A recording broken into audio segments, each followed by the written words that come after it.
Cigarette আপনাকে ছাড়তে হলে ভাই একদিনে ছাড়তে হবে, একদিনে। আজকে খান, শান্তি মতো খান, খেয়ে কালকে বলবেন কালকে থেকে খাবো না। আজকে বলবেন যে কালকে থেকে খাবো না। আপনি যদি প্ল্যান করেন যে আমি 1 মাস পর সিগারেট খাবো না, আপনি ছাড়তে পারবেন না। আপনি 1 বছর পর ছাড়তে পারবেন না। আমার কথা বিশ্বাস হচ্ছে না? যারা সিগারেট খাওয়া ছেড়েছে, একদিনে ছেড়েছে, কাল থেকে খাবো না, শেষ। এর বিকল্প কিছু খান, মুখে এমন কিছু রাখেন যেটা আপনাকে ওই নেশাটা দূর করাবে। ফর এক্সাম্পল, আপনি কি জর্দা ছাড়া পান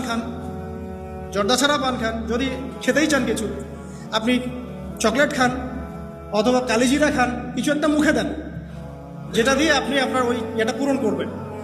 আর একটা বিষয় মাথায় রাখবেন, নামাজের হিসাব সবার আগে দিতে হবে। যদি সিগারেট খাওয়ার মতো সামান্য ইস্যুতে আমার নামাজ নষ্ট হয়ে যায়, তাহলে তো আমার চেয়ে বোকা আর কেউ নাই পৃথিবীতে। অতএব নামাজকে সর্বোচ্চ প্রাধান্য দিয়ে সিগারেট খাওয়াটা আজকে থেকে ছেড়ে দেন।